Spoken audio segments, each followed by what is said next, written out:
y'all. Good morning, good afternoon, good evening, whenever you find this message. I had a revelation this morning. I heard this morning when I got out of my sleep, it said, what God asked, what was Job missing? And that was way early this morning. I really just woke up. I took out my pajamas. But anyway, so when in the midst of my sleep woke moment or whatever, I started listening to the book of Job. And then when I got up this morning, the full revelation came to me. And I saw this yesterday. Somebody posted a video about it, but I didn't watch it, but just the title alone was enough. And it said the power of a perspective. And I just think it's so interesting how Job, if you know the book of Job in the Bible, God was testing him.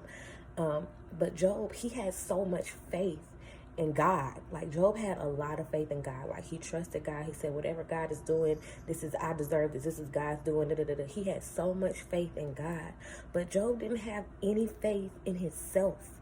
That was, to me, that's what he was missing. So I don't know who needs to hear this message, who needs to hear this word, but it is powerful to not only have faith in God, but to have faith in yourself and to have faith in your abilities. Because sometimes God is trusting you to see if you believe in you, even if you believe that you could do something, as opposed to just believing. It's not to say it, don't get it wrong, because y'all know the religious folks be wanting to eat you up when you say stuff about you. But I'm not saying not to believe in God and only trust in yourself. But I'm saying as much faith as you have, well, you want to have more faith in God, but you do also want to have faith in yourself and believe in yourself and believe that you can do things. Like, I know not once did Job say, anything to lift himself up in that moment. Like he was just really ready to just kind of give up on himself.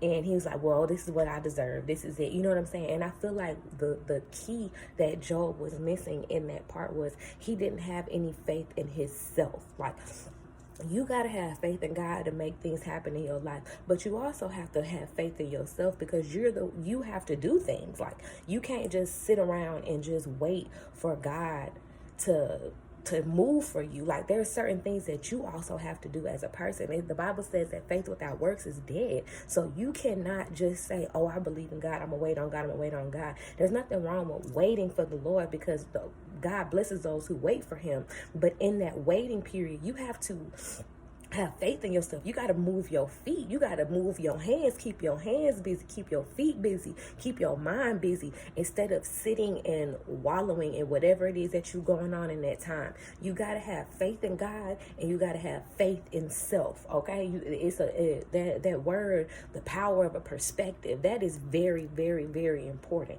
because sometimes we don't see our abilities, and we feel like that things are going wrong in our life but it's because we haven't put forth our own effort sometimes. And so I don't know who needs to hear this message today, but while you're having faith in God, you need to have faith in yourself and put your hands to work, put your feet to work, move your body, move yourself, and go and do and get what it is that God is telling you to go do and get. Faith without works is dead. Job was a faithful servant to God. He was a faithful servant to his family, but when it came to himself, it seemed like he was really willing to give up to me. And that's not what this is about. God does not design us to just give up on anything. God does not just design us to just lay down and take it. That's basically what I want to say. God designs us to be more than conquerors. We are spiritual warriors. So I don't know who needs to hear this message today, but baby, have faith in God and have faith in yourself. If God gave you a vision and a mission and something to accomplish, believe in yourself and know that you can do it. God is going to help you along the way, but you got to put in the footwork. You got to put in the work. You cannot just stop. You have to keep going. You cannot just sit and wallow. If your man left you, if you didn't get no money this week, if your car's broke, whatever the issue is, you can't just stop and wallow in it. You have to get up. You got to pick up your boots. You got to say, Father, I trust you, and now I'm about to move forward, okay? So yeah. That was just a powerful revelation I had this morning. So I just pray that whoever this message is for, I pray that it gets to you expeditiously. I pray that you understand that God is with you, so nothing can be against you, and you are with you. You are more than a conqueror. You are a warrior, so nothing can knock you down, okay? I love you for free. Peace. Long live 30.